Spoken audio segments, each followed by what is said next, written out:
Artigo 9 das Disposições Constitucionais Gerais. Artigo 234.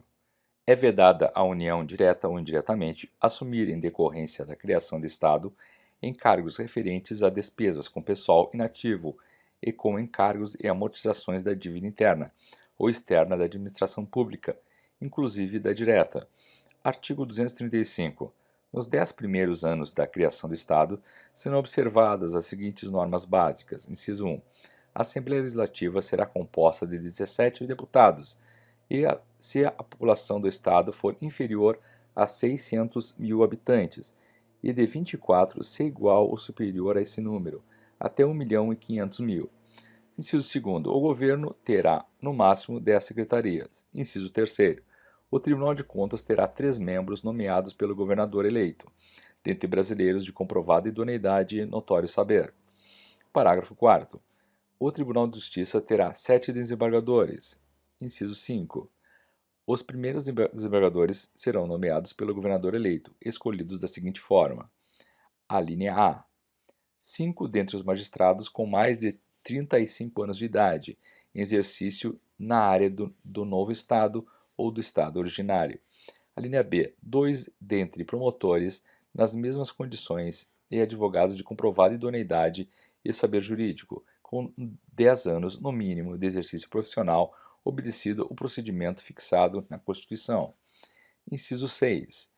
No caso de Estado proveniente de território federal, os 5 primeiros desembargadores poderão ser escolhidos dentre juízes de direito de qualquer parte do país. Inciso 7.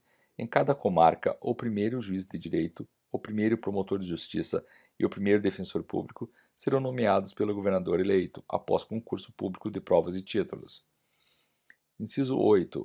Até a promulgação da Constituição Estadual, responderão pela Procuradoria-Geral, pela Advocacia-Geral e pela Defensoria-Geral do Estado advogados de notório saber, com 35 anos de idade no mínimo, nomeados pelo governador eleito e demissíveis ad nutum. Inciso 9. Se o novo Estado for resultado de transformação de território federal, a transferência de encargos financeiros da União para pagamento dos servidores optantes que pertenciam à administração federal ocorrerá da seguinte forma. Inciso alínea A. No 6º ano de instalação, o Estado assumirá 20% dos encargos financeiros para fazer face ao pagamento dos servidores públicos, ficando ainda o restante sob responsabilidade da União. Alínea B. No 7º ano, os encargos do Estado serão acrescidos de 30% e no 8º dos restantes 50%.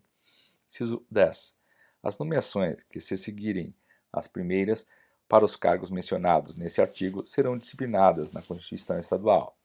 Inciso 11. As despesas orçamentárias com pessoal não poderão ultrapassar 50% da receita do Estado.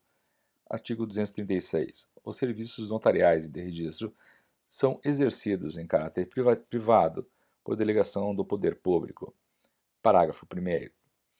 Lei regulará as atividades e disciplinará a responsabilidade civil e criminal dos notários, dos oficiais de registro e de seus prepostos, e definirá a fiscalização de seus atos pelo Poder Judiciário. Parágrafo 2º. Lei Federal estabelecerá normas gerais para fixação de emolumentos relativos aos atos praticados pelos serviços notariais e de registro. Parágrafo 3º. O ingresso na atividade notarial e de registro depende de concurso público, de provas e títulos, não se permitindo que qualquer serventia fique vaga, sem abertura de concurso de provimento ou de remoção, por mais de 6 meses. Artigo 237. A fiscalização e o controle sobre o comércio exterior, essenciais à defesa dos interesses fazendários nacionais, serão exercidos pelo Ministério da Fazenda. Artigo 238. A lei ordenará a venda e revenda de combustíveis de petróleo, álcool, carburante e outros combustíveis derivados de matérias-primas renováveis, respeitados os princípios desta Constituição. Artigo 239. A arrecadação decorrente das contribuições para o Programa de Integração Social, criada por Lei Complementar nº 7, e para o Programa de Formação do Patrimônio Servidor Público, criado por Lei Complementar nº 8, passa a partir da promulgação dessa Constituição a financiar, nos termos que a lei dispuser, o programa do seguro-desemprego e o abono de que trata o parágrafo 3º deste artigo. Parágrafo 1º. Dos recursos mencionados no caput deste artigo, pelo menos 40% serão destinados a financiar programas de desenvolvimento econômico através do Banco Nacional de Desenvolvimento Econômico e Social, com critérios de remuneração que lhes preservem o valor. Parágrafo 2º. Os patrimônios acumulados do Programa de Integração Social e do Programa de Formação do Patrimônio do Servidor Público são preservados, mantendo-se os critérios de saque nas situações previstas nas leis específicas, com exceção da retirada por motivo de casamento, ficando vedada a distribuição da arrecadação, de que trata o caput deste artigo, para depósito nas contas individuais dos participantes. Parágrafo 3º. Os empregados que percebam de empregadores que contribuem para o Programa de Integração Social ou para o Programa de Formação do Patrimônio do Servidor Público, até 2 salários mínimos da remuneração mensal, é assegurada o pagamento de um salário mínimo anual, computado neste valor o rendimento das contas individuais, no caso daqueles que já participavam dos referidos programas, até a data da promulgação desta Constituição. Parágrafo 4º. O financiamento do seguro-desemprego receberá uma contribuição adicional da empresa cujo índice de rotatividade da força de trabalho superar o índice médio da rotatividade do setor, na forma estabelecida por lei. Artigo 240. Ficam ressalvadas do disposto no artigo 195 as atuais contribuições compulsórias dos empregadores sobre a folha de salários destinada às entidades privadas de serviço social e de formação profissional, vinculadas ao sistema sindical. Artigo 241. A União, os Estados, o Distrito Federal e os municípios disciplinarão, por meio de lei, os consórcios públicos e os convênios de cooperação entre os entes federados, autorizando a gestão associada de serviços públicos, bem como a transferência total ou parcial de encargos, serviços, pessoal e bens essenciais à continuidade dos serviços transferidos. Artigo 242. O princípio do artigo 206, inciso 4, não se aplica às instituições educacionais, oficiais criadas por lei estadual ou municipal e existentes na data de promulgação desta Constituição, que não sejam total ou preponderantemente mantidas com recursos públicos. Parágrafo 1º. O início da história do Brasil levará em conta as contribuições das diferentes culturas e etnias para a formação do povo brasileiro. Parágrafo 2º. O Colégio Pedro II, localizado na cidade do Rio de Janeiro, será mantido na órbita federal. Artigo 243.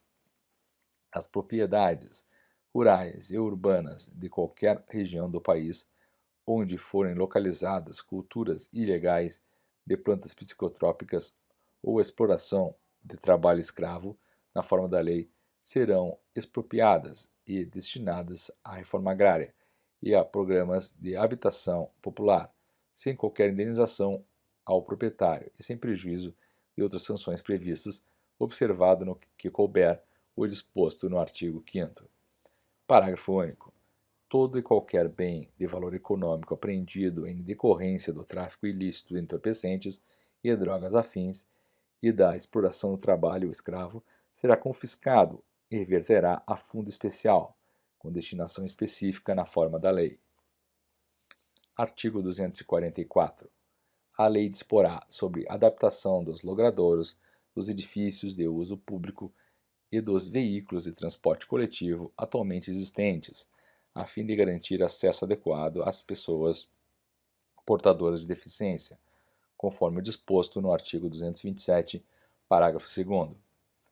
Artigo 245. A lei disporá sobre as hipóteses e condições em que o poder público dará assistência aos herdeiros e dependentes carentes de pessoas vitimadas por crime doloso, sem prejuízo da responsabilidade civil do autor do ilícito. Artigo 246. É vedada a adoção de medida provisória na regulamentação de artigo da Constituição, cuja redação tenha sido alterada por meio de emenda promulgada entre 1º de janeiro de 1995 até a promulgação desta emenda. Artigo 247.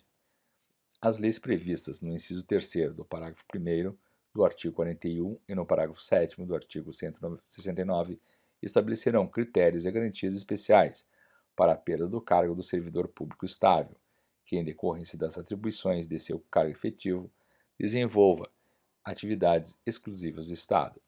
Parágrafo único. Na hipótese da insuficiência de desempenho, a perda do cargo somente ocorrerá mediante processo administrativo, em que lhe sejam assegurados o contraditório e a ampla defesa. Artigo 248.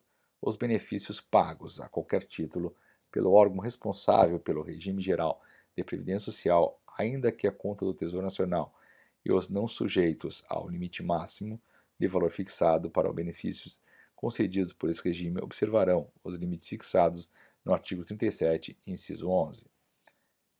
Artigo 249.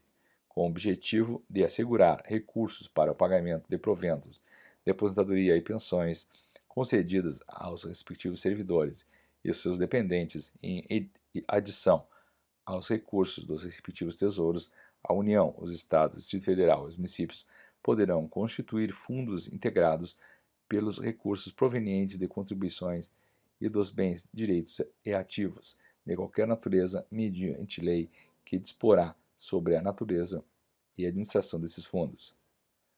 Artigo 250. Com o objetivo de assegurar recursos para o pagamento dos benefícios concedidos pelo regime geral da Previdência Social, em adição aos recursos de sua arrecadação, a União poderá constituir fundo integrado dos bens, direitos e ativos de qualquer natureza, mediante lei que disporá sobre a natureza e a administração deste fundo.